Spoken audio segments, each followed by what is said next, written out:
Coach K passed your coach, Pat Summitt, for winningest coach in college basketball history, Candace. And I'm wondering what you thought of his statement.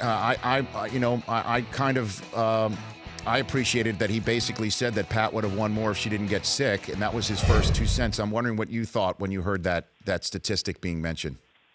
Well, first off, it's a huge honor for him to pass Coach Summitt. I think she really respected Coach K.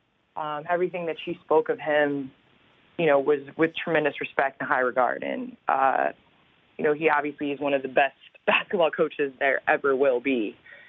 And I can't think of a better person to pass her in terms of, if you look at identical philosophies, growing the person, not just the athlete, being able to change with the game. I think that's underestimated with, Coach Summitt changed with the game of basketball.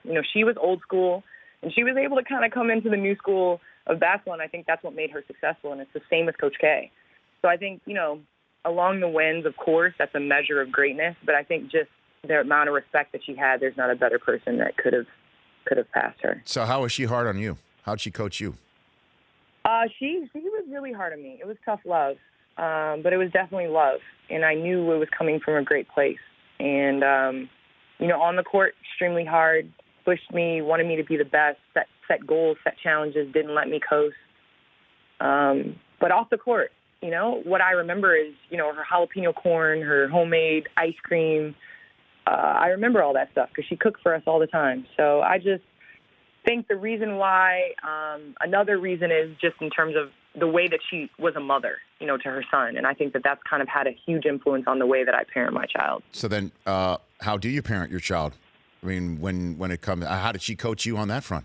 I'm fascinated to hear that. Coach Summitt didn't coach with results. And I think that's what I didn't understand when I was 18 to 22 years old. We'd win the game by 30, and she'd be sitting here talking about rebounding. I'm like, but Coach, we won by 30. Like, what does that matter? And she's like, but we didn't rebound, And I was just like, it may not matter at that time. And I think that's the way I coach my daughter. Like before, she'd bring home an A, and I'd be like, yes, you got an A, congrats.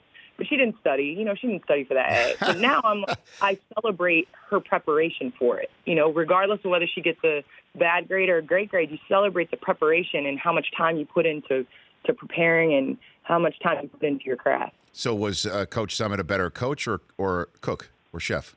Which one? Oh, my goodness. Don't make me choose. Oh, you have to. You must. You must. She was a pretty good cook, man. I don't know. Wow. I think as great as a coach as she was, I think she might have been a better cook. Wow. Damn, take that, Coach K. Let's see your recipe now. The Rich Eisen Show, weekdays at noon Eastern on Audience.